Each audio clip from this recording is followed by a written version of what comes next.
దేవర cinema విడుదలైన రోజు వచ్చిన నెగటివిటీ చూస్తే దేవర చిత్రం డిజాస్టర్ అవడం పక్కా. రాజమౌళి సెంటిమెంట్ ను ఎన్టీఆర్ దాటలేకపోయాడు.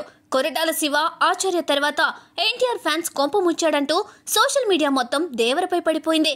కానీ దేవర చిత్రానికి రెండో రోజు నుండే అనూహ్యమైన పాజిటివిటీ మొదలైంది. రోజు రోజుకు కలెక్షన్స్ పెరిగాయి. దేవర విడుదలకు ముందు అభిమానులతో కలిసి ప్రీ రిలీజ్ ఈవెంట్ ని నిర్వహిద్దామని ప్లాన్ చేస్తే అది ఫెయిల్ అయ్యి ఈవెంట్ రద్దయింది. దానితో ఈసారి ఓపెనింగ్ గ్రౌండ్ దేవర సక్సెస్ ను అభిమానుల నడుమ జరుపుకోవాలని ఎన్టీఆర్ అండ్ టీం రెడీ అయినప్పటికీ రెండు తెలుగు రాష్ట్ర ప్రభుత్వాల నుండి అనుమతి లభించలేదు. దానితో ఈవెంట్ క్యాన్సిల్ చేయాల్సి వచ్చింది. ఇక దేవర టీం అలాగే దేవర డిస్ట్రిబ్యూటర్స్ కు నిర్మాత సుధాకర్ మిక్కిలినేని హైదరాబాద్ పార్క్ హైత్ లో గ్రాండ్ గా పార్టీ ఇచ్చారు. ఆ పార్టీకి ఎన్టీఆర్ అలాగే అన్న కళ్యాణ్ రామ్, దిల్ రాజు, నాగవంశీ ఇంకా దేవర టీం అంతా హాజరైంది. ఆ సక్సెస్ పార్టీలో ఎన్టీఆర్ మాట్లాడుతూ కొరటాలతో తన ప్రయాణం బృందావనం టైం నుండి మొదలైంది.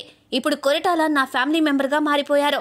మేమంతా దేవర 2 షూటింగ్ కోసం వెయిట్ చేస్తున్నామంటూ ఎన్టీఆర్ కొరటాలను పొగిడేశాడు.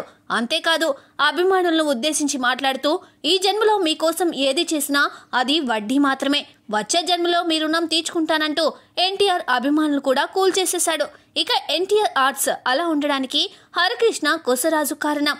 అన్న కళ్యాణ్ రామ్ నా వెనుక హరికృష్ణ ఉన్నాడు అంటూ ఎన్టీఆర్ చెప్పుకొచ్చాడు.